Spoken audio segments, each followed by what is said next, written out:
It should become that way within the next 10 days. Details more on CNN Tonight. I'm Bill Hemmer. Greenfield at Large follows next in New York. Good night now. Tonight, Barry Bonds battling for a record. Sister stars battling at the U.S. Open. The president kicking off the football season. Sports is getting bigger, and Lord knows so is the money. We'll talk about all of it with Bob Costas tonight on Greenfield at Large.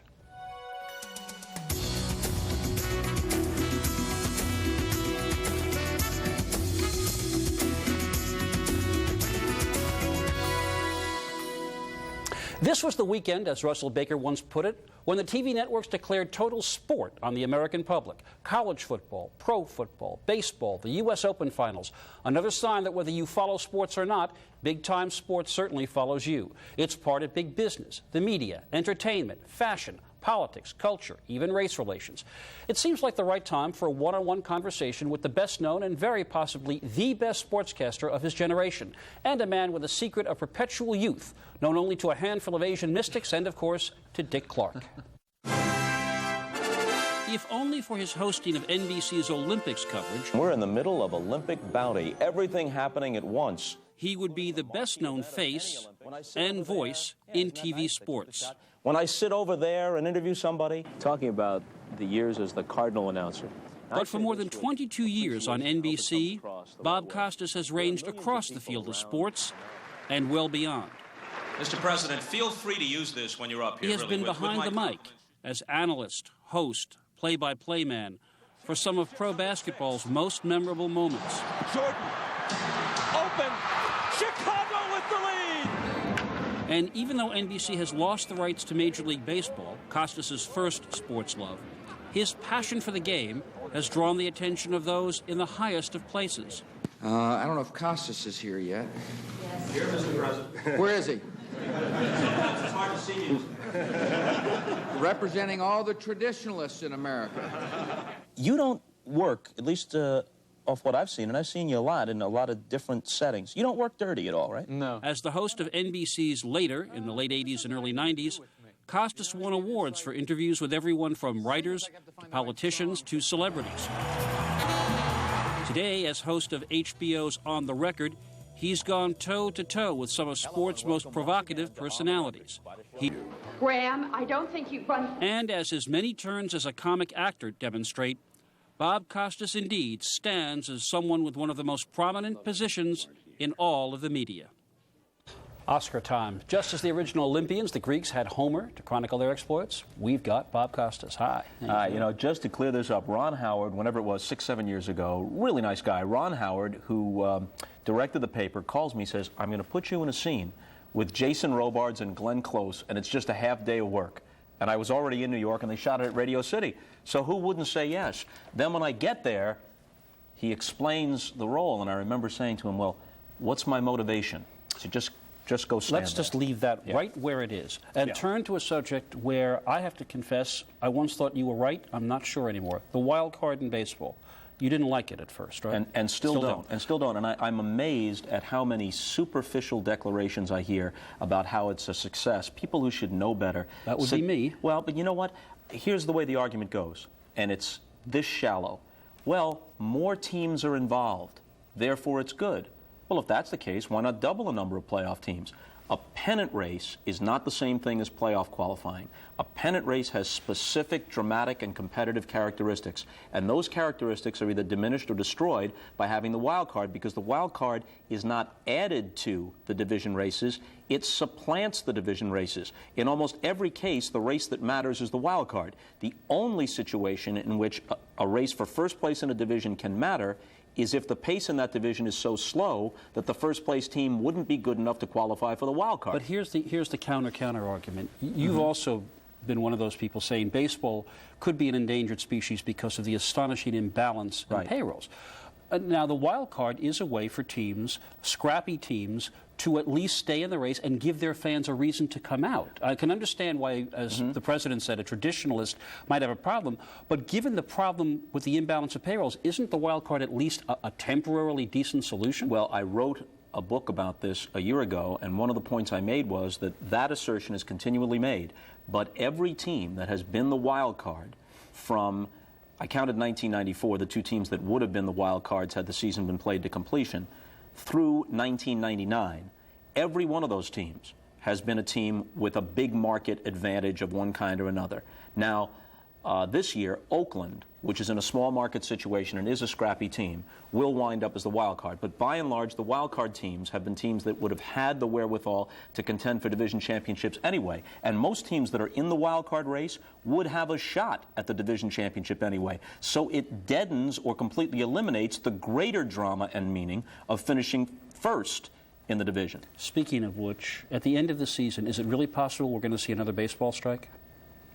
Well, I think it would be a lockout. I think what's likely to happen is stoppage of play. When the World Series ends, they put a freeze on free agent signings, arbitration hearings, all that sort of stuff, and they hope that that acts as a spur to negotiations. They have the entire offseason to negotiate, but if they don't get anywhere, I think the owners have to have the resolve to lock the players out of spring training. Can baseball survive another strike? They still haven't made it back from the '94 strike. They can't survive the kind of purposeless work stoppage they had the last time, where the owners did not have a coherent plan. They just tried to shove a salary cap down the players' throats, and the press and public set a pox on both their houses. But if the owners are smart enough, and I don't know that they will be, and if they can get their disparate agendas together, if they were to say, look, we know we don't want to lose a single game, but this is our overall plan for revenue sharing, for a whole new paradigm for how this game should run. And we're asking the players to cooperate in some measure with us in setting up this new structure in which they can still be rich, but the game can function better than it has over the last 6 or 7 years. And if they have a credible spokesman come forward and make that case, I've suggested they should take half an hour on ESPN to do a baseball version of a State of the Union address and say, look, this is where it is, and we don't need to lose any games, but understand if we must lose games in order to accomplish this and set the ship straight, it'll be worth it in the long run. What they really can't stand is to continue down this dysfunctional path without correcting it somehow. All right. A man of some strong opinions, and we'll hear more of them in a moment. And later, Bob and I are going to go to the mat with the talk show equivalent of a steel cage death match.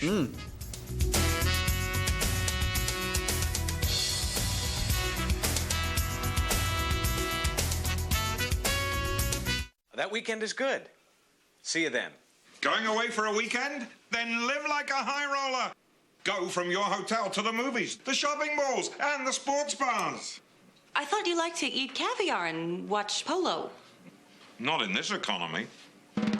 With Courtyard Come Out and Play rates, you can make the most of your weekend plans. We'll send you a postcard. Yeah, whatever. Call 866-808-PLAY. Courtyard, your Marriott awaits.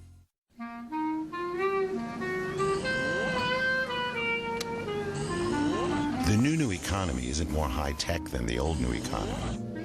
The new economy is more efficient. It requires scalable inventories, tighter supply chains, and most important, the realization that even the most efficient workforce can't work very well if it doesn't have anything to work on. SAP. My name is Mac Maharaj. During my long imprisonment with Nelson Mandela on Robben Island, all news was forbidden. However, we obtained The Economist under the pretense that we needed it for our study of economics. The authorities later discovered their mistake and the subscription ended. Today, we're free to read what we choose.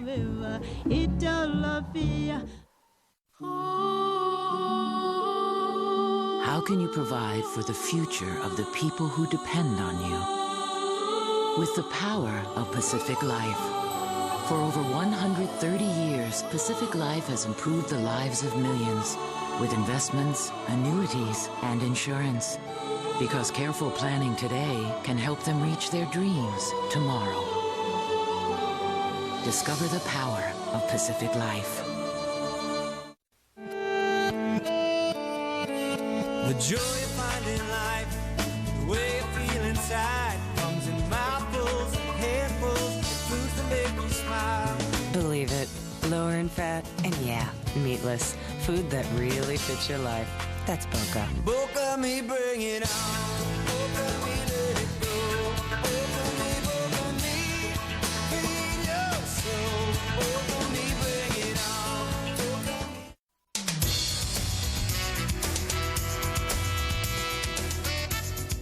You're gonna have to learn your cliches. You're gonna have to study them. You're gonna have to know them. They're your friends.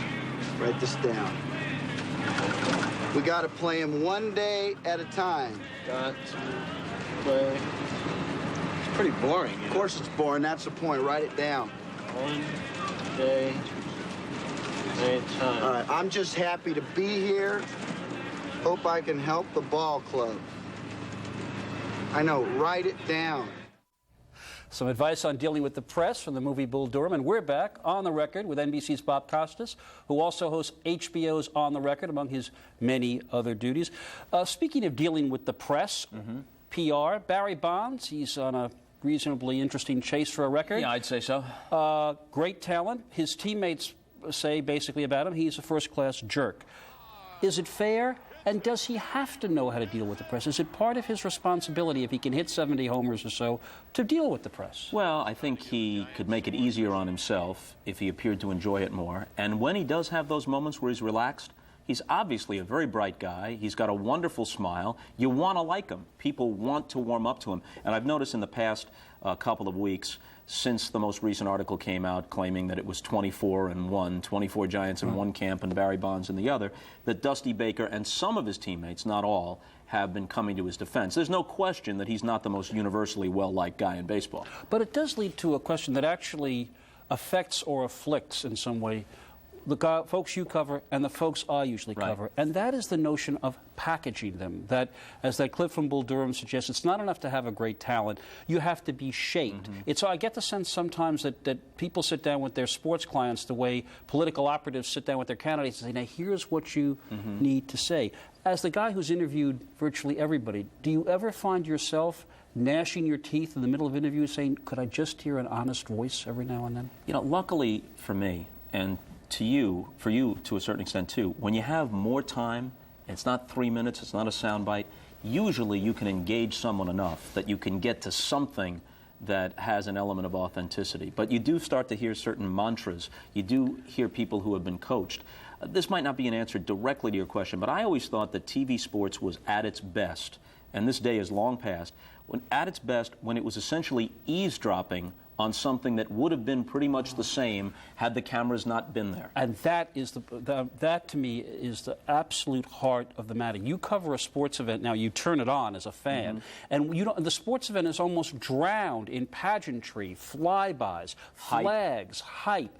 The U.S. Open, the Williams sisters, I heard the word historic more often than I did in my history class. Right. And, you know, the commercialism, because after all, there are tremendous commercial pressures, and the executives worry about people going like this every time you go to a commercial, so they try to load promos and commercials and things within the side of the cameras that have a commercial aspect to them within the coverage itself, so you can't even get away for a moment's respite. Plus, several generations now of athletes have grown up with television, and so they know where the cameras are, and they put on, most of them, not all of them, they put on a performance not just from an athletic standpoint, but from what they think is an entertainment standpoint. They know where the cameras are. Do you think that's why some of these guys step out of the batter's box so often? They know they're on camera more? I mean, I know that's a cynical I think that is part of it. There are some guys, I've had many people tell me that there are guys who will not step into the box until a PA has played their personal signature theme song, but there is a strategic reason for it. The Yankees, for example, try to wait pitchers out and get ahead on the count, and that's why they're constantly stepping out of the box. It may be good for them, but it's bad for the game.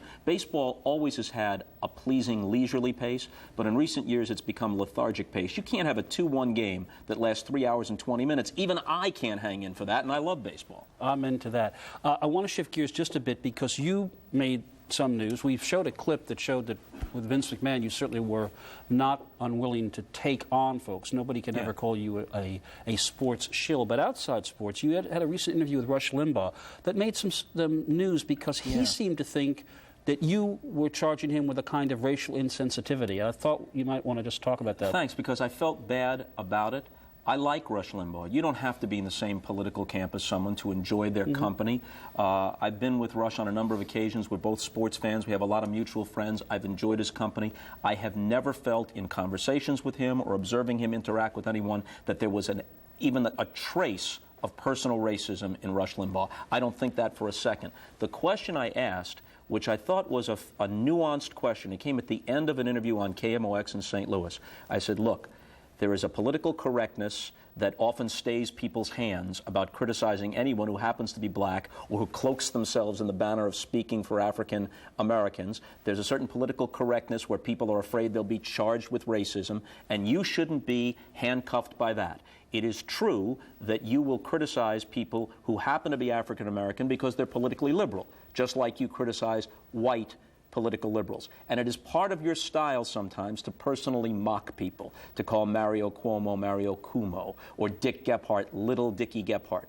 But do you have to be careful when the target of the criticism happens to be black and you seem to make fun of the name of Kwaize Mfume or the speech pattern of Jesse Jackson, even though you could say that it's the same as for others, given the level of demagoguery and emotion on both sides of the issue, and given the fact that at least the fringe of those who call themselves conservative may in fact be bigots, not you, Rush, but some of your audience, took offense. Are you inadvertently giving them comfort, and should you reconsider just that one element?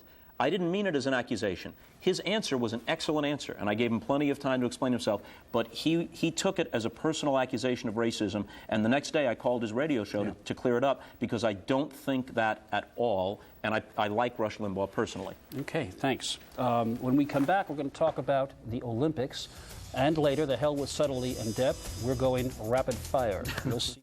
Would you like to lower your monthly mortgage payments or use the equity in your home to consolidate your credit card or other debts?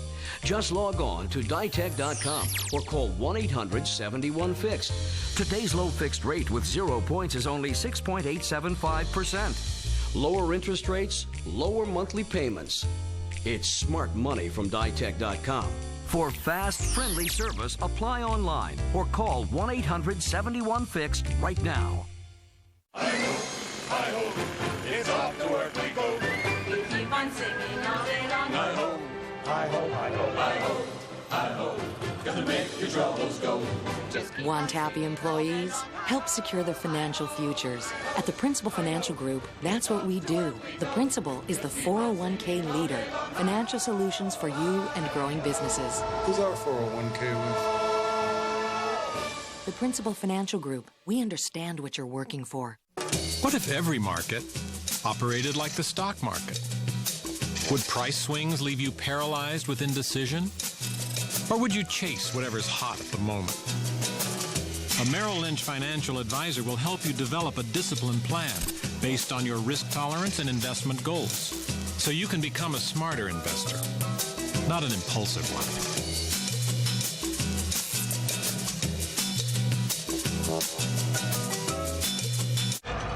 Just how much can you tap into with an AT&T broadband connection?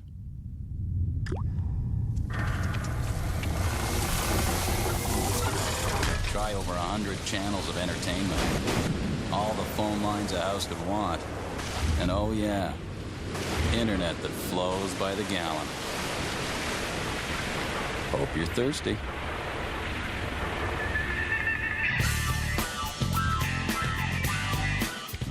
With posted pop-up notes in the handy dispenser, you always know where your notes are.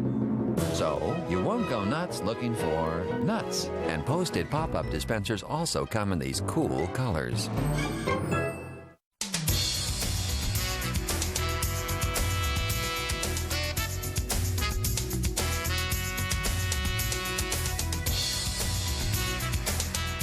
And we're back with that Virgil of volleyball, Scheherazade of the shot put, Bob Costas. Let's talk about. I like we that. had more, but we're at. It's only a half-hour show. The Dickens of the discus. Fine. The Homer of the hammer throw. Oh, we actually thought about that. Well, there you go. But let's talk about the Olympics, because here is a role where I sometimes look at you and I think, what are you going through? You are a journalist.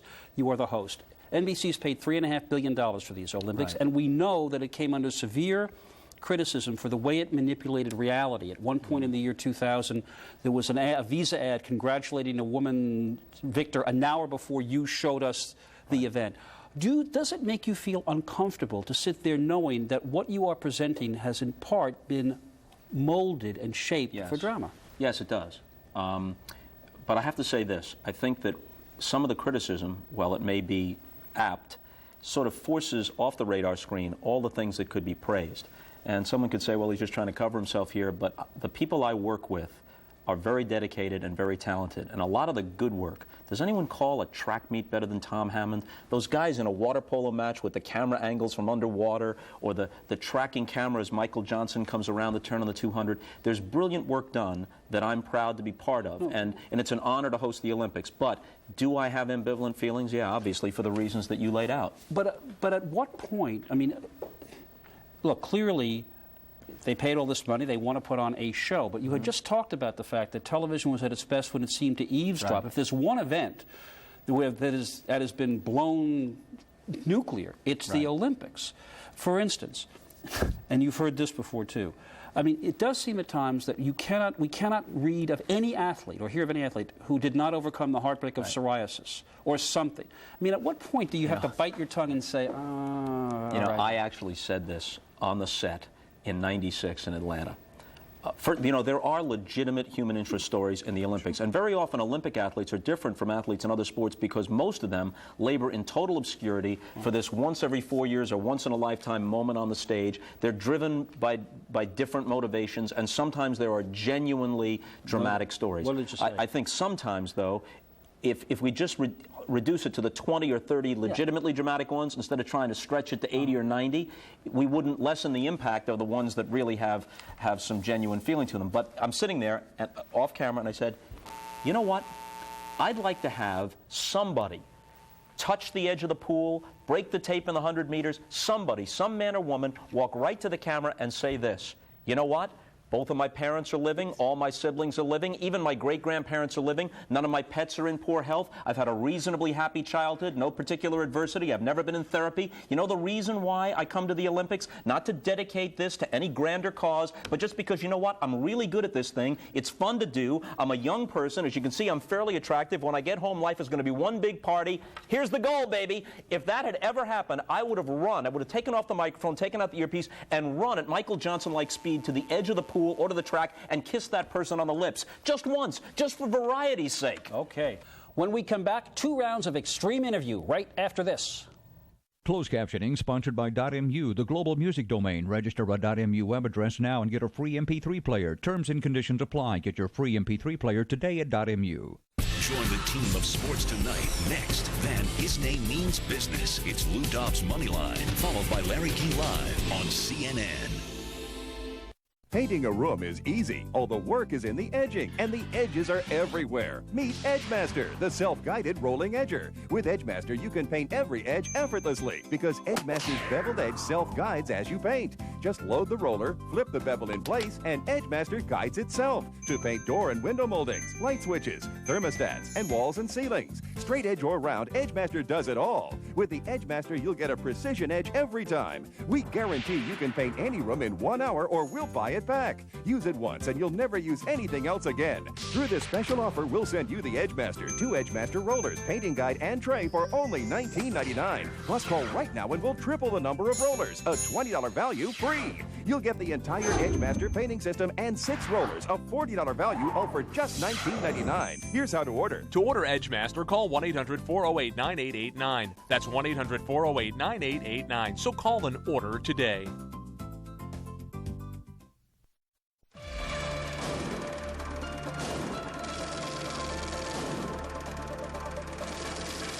This is the story of Season 9 in the FA Carling Premiership. Oh, that's a brilliant finish!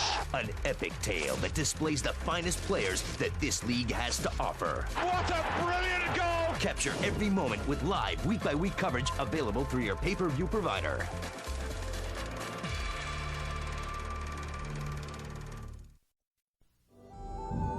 There is a vacation place of castles and magic, of wonder and discovery. A place where great adventures really happen and great mists meet the heavens. Ah, but this is not a land far, far away. It is Asheville, North Carolina, and she is telling your story. Call for a free visitor's guide. This is CNN. And another thing, on Bob's HBO show On the Record, his guests hit him with rapid-fire questions in their 9 and 90 segment. We would never stoop to blatant ripoffs here. We're going to try our own version, 9 in 120. I'm the host. I'll pitch first. Bob, are you ready? I'm ready. Here we go. 1. Will Michael Jordan return? Yes. He shouldn't, but he will. Well, question 2, you anticipate. Why shouldn't he return? He's like a guy who's on the Broadway stage, greatest performance ever, 6 encores, 12 standing ovations, and now when the people are walking out in the box office area saying this is the greatest thing I've ever seen, he comes running out in full costume saying, wait, come back, there's more. He has to have a sense of theater, which he usually has had up until now. Okay. 3, you've got a new baseball franchise. Pick anybody on your team. First 2 picks. A-Rod and a healthy Pedro Martinez. Okay. 4, sports figure, player, coach, or manager you'd most like to see in a high political position. Oh, does Bill Bradley count still? Okay. I guess, All sure. right. 5, sports figure you'd least like to see in a high political position. John Rocker. Too easy. 6, least appreciated, most underrated sports record. 511 career victories by Cy Young. No one's getting anywhere close to that because it's a product of circumstance and conditions that don't exist anymore. I'd say that's a pretty safe record that's not going to be broken. 7, the sports figure, living or dead, you most wish you'd interviewed. DiMaggio. I interviewed DiMaggio in kind of soundbite form at the World Series, very cordial, that sort of thing, but never got the full-length interview with DiMaggio that everyone in and out of sports wanted. 8, best sports movie.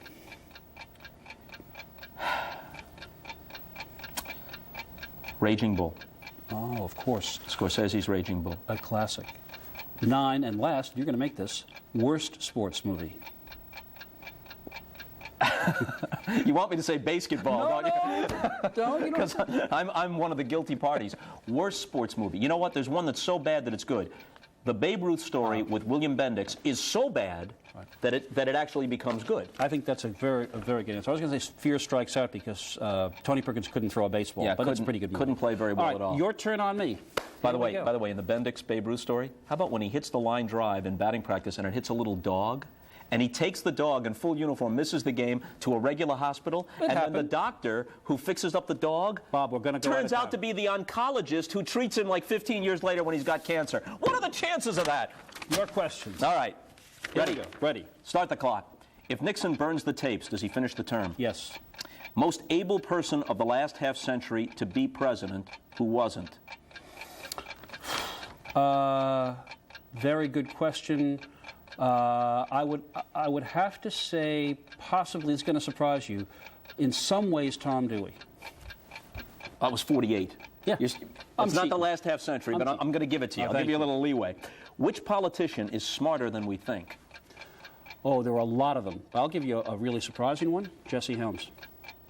Smarter than we thought. A lot of people thought his views were Neanderthal, and therefore he must not be terribly bright, but he was. Politically one of the shrewdest people I've ever seen. Best political speech of the last 50 years?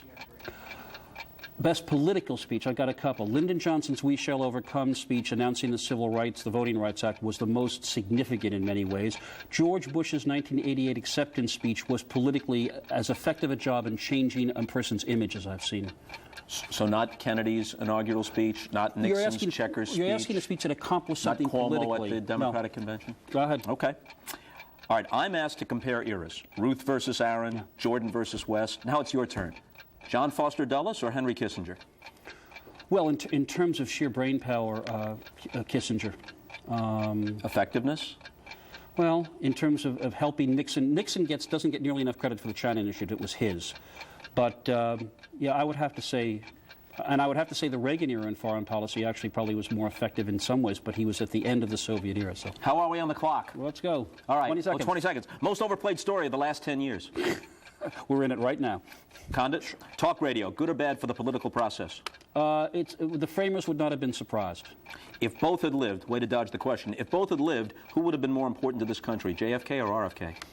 Well, I'm prejudiced. I worked for the guy, but I would say RFK. And we're sneaking it in with 1 second. Al Gore, still a viable presidential hopeful or auditioning for a part in the Sebastian Cabot story? Yes. Come on.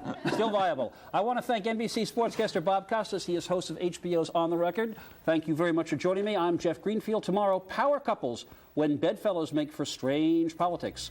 And Sports Tonight is next, without, unfortunately, Bob Costas.